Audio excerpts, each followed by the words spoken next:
Alrighty, so you are you bought uh, Dominions 5 and you're looking to play with your friend and you don't want to go through something like a separate thing. All you want to do is actually look through and you're on your Discord and you want to make a game. This is, we had somebody ask right here.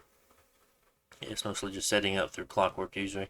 So yeah, so there's two different ways you can make a game. You can either make it via through the Discord, or you can make it online. I always do it in Discord. So first you'll have to have a tag, be it game host usually, and you'll ask and somebody will give it to you. Most people are pretty free with giving that uh, tag away, I guess. So what this first thing you'll do is you'll head over to the Clockwork commands. Every Discord server will have their own different command place. And first you'll say, okay, well, let's see what servers are open. So you do capacity. So you'll open up, it will show you how many more games can be hosted on each server. So here we'll say, okay, well, we see Uni has 9, so we'll go ahead on Haste I won't check that message right now, but I will in a minute. So we see Uni has 9, so we're going to go host. Sorry, I have my mic in the way here. Host Uni. So it's going to send us a direct message. And this is what it's going to look like. So here we have welcome to the assisted hosting system. We'll have our game name. We'll call this whatever you want to call it. Vid example, or just vid. Let's call it vid. Okay, so we'll have that. We'll press enter. So now you need a map file. You can have different ones if you want to check through what's here. DOM5 maps Uni. Might take a minute because there's going to be a lot of maps. Yep. You'll pick a map. So we'll say it's this one that we want. We'll copy it, paste it. There we go. Then you'll have your mods. So you'll do the same thing. You'll go through DOM5 mods right here. Then you'll press Uni, you'll type in Uni as well. Okay, let's say we want to play with the AI no recruit. So we'll copy and paste that one in. And you can you can have more than one mod. You'll just have to put a comma and then put the other one in, then comma and put another one in. Okay, you want early age, sure. We'll say we want no AIs. We'll put the difficulty on mighty.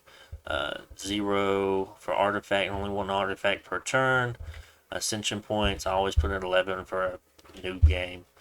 Cataclysm, average I put 85. You can put whatever you want. If you put 999, that means you're never going to have a Cataclysm, of course. Disciples will turn, I mean, if you want it on, you'll press 1. If you don't want Disciples, you'll have it off. So that, I always put events to common, globals to 5, these modifiers here to 100. That's just your average. Hall of Fame, I put it at 10. Strength is always an average around 5. I mean, I'm pretty sure everyone kind of puts the independent strength at 5, and I feel like that's what the game is. If you start single player, that's what it starts out as 5. So for magic sites, for EA, they're going to have the largest amount of magic sites being at 60. MA's at 50 and LA's at 40, but you can set it to whatever you want to. We picked a MA game, I think. So it's 50. You'll put your password in, whatever that password is. Make sure that if you're a host, do not give your password away unless it's to the person that either owns the server or an admin. And even then, probably just the person that owns the server. I mean, I do trust my admins. I'll give it to them if they needed it, if they wanted to log in and be a sub or something. I don't particularly care, but you have to make sure that you keep that master password safe. Also, make sure you don't forget it. That too. So for this example, we're just going to put 111 because it has to be within 3 to 20 characters long. 2, we always put the research speed on normal. This is just an average game, of course. If you press 0 for score graphs, it's going to take away things from magic sites, also spells and whatnot that you cast. You will not be able to see any information. I always put the score graphs on off, and of course you don't want them on. Starting provinces on 1. You want, I mean, that's your choice whether you want random schools or spread among all schools. I always put on random. I always keep full events on, and this is where your thrones are. So how many level 1 thrones you want, you'll put that first. So say I want 5 level 1 thrones, comma, I want 2 level 2 thrones, and I'll have 3 level 3 thrones. Okay, that's how you type it in. Level 1 comes first, then you have level 2, then level 3. Then finally you have the turn timer, which you'll put 24 hours in. Okay, so now we have created our game. This is the IP and port for it. So if we can log into it, now we'll go back over here and we'll see that if we check in the recruiting games, we see our channel right here. You have your IP, everything, all your, actually we had earlier, I thought we put middle, but you have all your information right here for your game, and this is where you type things in. So normally I would go up here, I would copy and paste what I had before. I would sometimes rename it, sometimes I don't, because, you know, that's what it is. So you put that in, you'll have your little player list in, put that in, and you want to pin something to the channel. You'll go right here, you will right click on whatever it is, be either one of these, and you'll pin it. Okay, we'll pin it. Now whenever you click these pins up here, you'll have all that there. I usually pin this first, and then I'll have the player list pin next, because usually when people check this, they're looking for the player list. So keep that in mind. Anything else? When you're ready to start, when everyone has their pretenders in, of course you would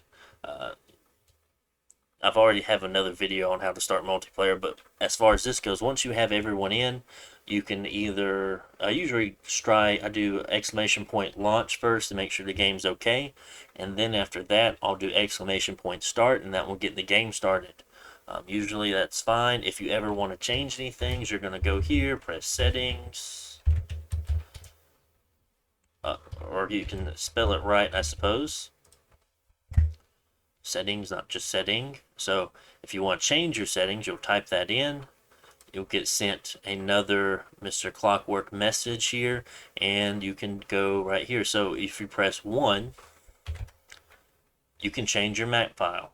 Cool. If you press 2, which one's 2? You can change the mods that you have in. Well, you have to press finish first. Or type finish. Spell it right. I'm a much better typer, but I do have this microphone in the way at the moment because it sits on top of my keyboard. Now you press 2, and you can get to the mods. We'll just copy paste that and see if it works. Yeah. So now you can press 2 and you'll go to your mods. So you actually have to put something in, even if it's the same map. You still have to put something in. And it all goes all the way down to 22, which is your thrones. You can change those back. The only thing you can't change is disciples, I believe. Can you change disciples? Oh, fuck. We'll put the mod in. Let's see if we can change disciples. 7. 1. Yeah, I guess you can turn disciples on and off. I thought you couldn't for some reason. I thought we had a problem with that before. That could have been on an earlier version of Mr. Clockwork. That could have been that instead. So hopefully that answers any questions you may have as far as how to host a game. There you go. I guess I could leave the invitation to the Discord server on the video as well. Alright guys, see ya.